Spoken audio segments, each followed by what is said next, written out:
Sit down, and then we'll have IO after coach. Okay. All right. You got everybody on record so we can get going? We do. Everybody's got recording privileges, and we're queued up. So, Coach, we'll allow you to start off with a statement, and then we'll open up for questions. Hang on 1 second, Ken. Okay.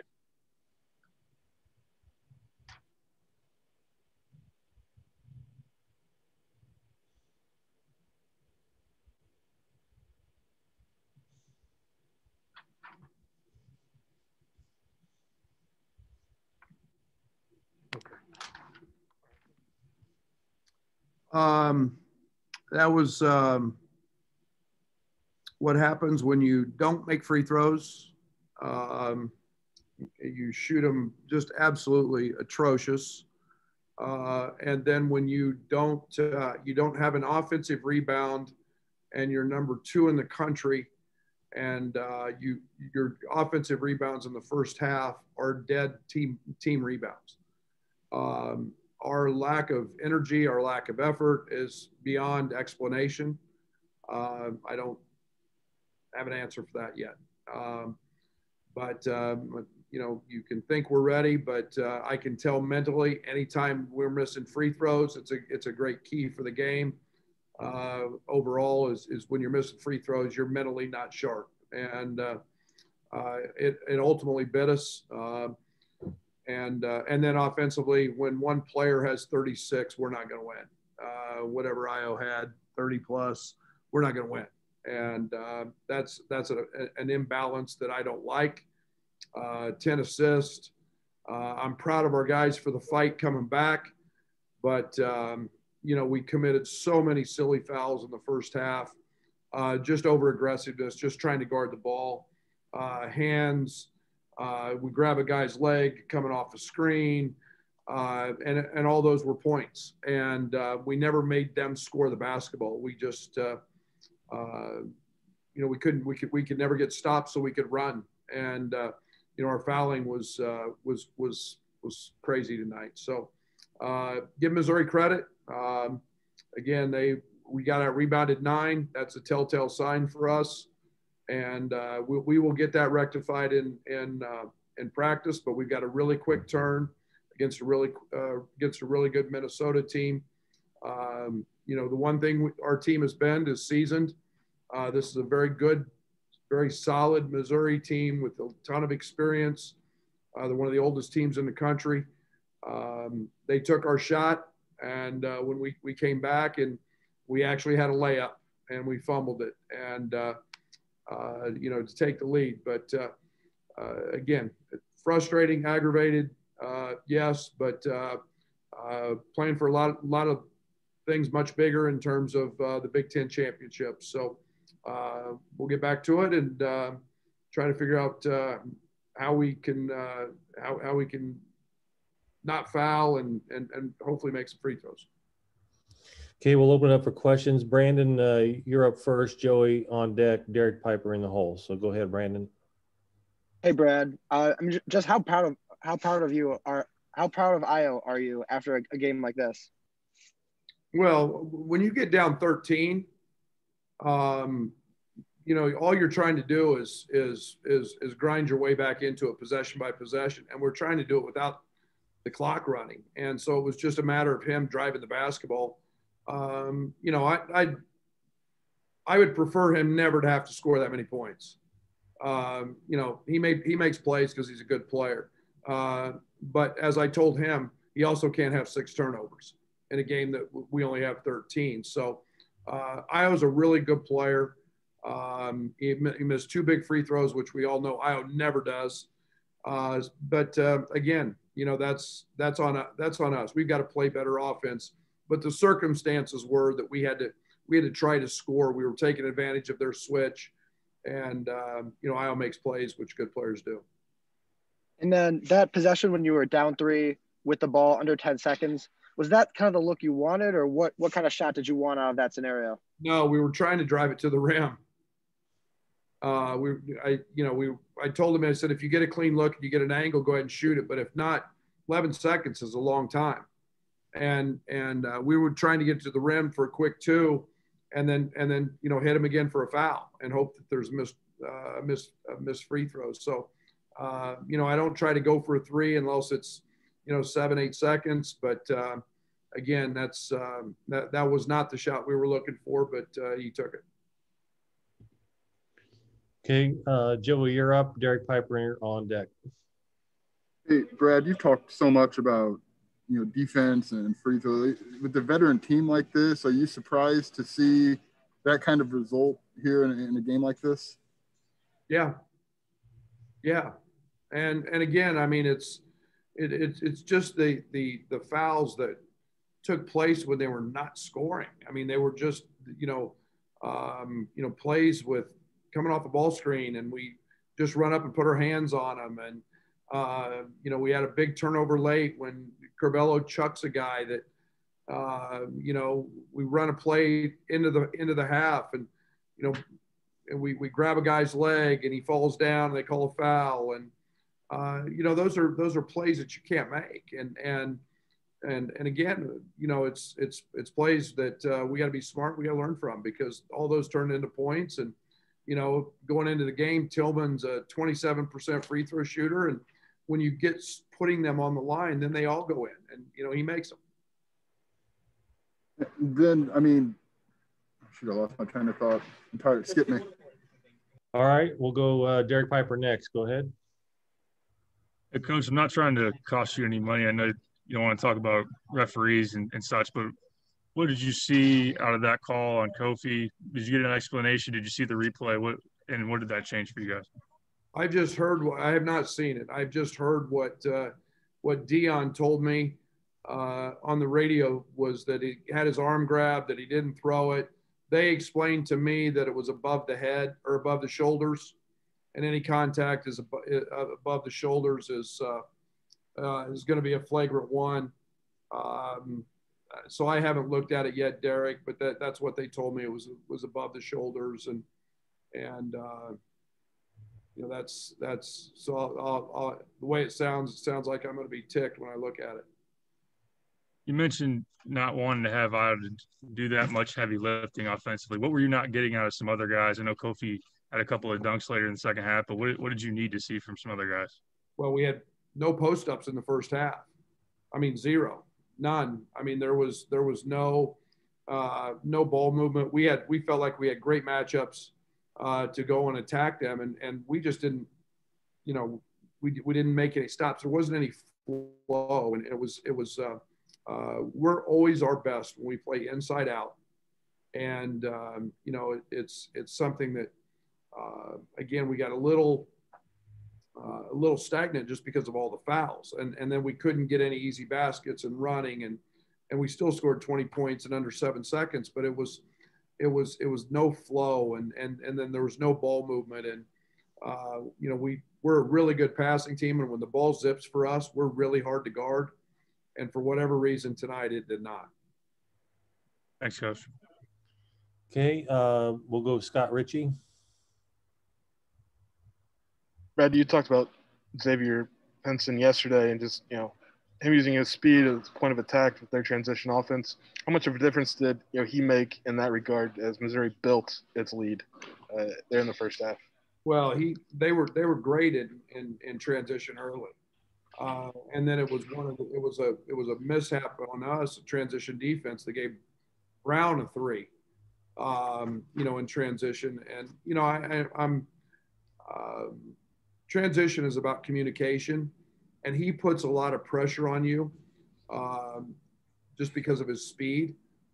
So he gives them a different look. There's no doubt that, you get Drew Smith there. He doesn't have his blazing speed. He plays a different way. But again, he's a good player, and he's a veteran. He's got some savvy to him, and I thought we did a much better job on him late. But all that was in the half court. And then with the rebounding, the most you've been out-rebounded by this season, not by a lot, but still the most. Was it effort thing or technique, or just Missouri just went after it? How did you see that? Oh no, it's all effort. You can't rebound if you don't go. And then if you get hit and you don't give a second effort and force that defender to move when you're blocked out, That's effort. I will get that problem solved. I promise you. I promise you. That is all effort. And that's what we try to hang our hat on. And we had none. We had 3 team offensive rebounds in the first half. No one on our team had an offensive rebound in the first half. That is something that I don't know if I've ever had in my career, ever had that. And we will get that problem, I promise you, solved. Okay, we'll go Brett Barons, and then we'll go Tyler Cottingham. Go ahead, Brett. Brett, how disappointing was the last 5 or 6 possessions when you guys came up empty on a majority of those? Yeah, I mean, when you don't make free throws, the ball hits you in your hands and you fumble it, you've got to dunk. You know, we turn it over. You know, and you can't do that. I mean, turn it over, just getting our ball taken. I mean, just literally getting our ball taken. That's ball toughness, and miss 2 free throws, and you know, make a great play, and ball hits us in our hands and we fumble it. That's frustrating because all we can do is we can't go out and make baskets, and it was the same stuff that we had been running prior to that got us back in the game. And again, Drew Smith is a monster on the ball defensively, a monster. And he won the game for him because of his defense. Real quick, how do you feel overall your team is at as you head into conference play here? Are you happy with the progress you've made? Yeah, I've been really pleased. We've been tested. We've been smacked. We've been you know, we played with great energy against Baylor, and they were better. They were better than us that night. You know, this night reminded me of the Ohio game when we're just flat. There's no life to anything we did. We are able to win that game, and then tonight we get beat on the road. And again, I go back to the free throw shooting. That's such a mental component.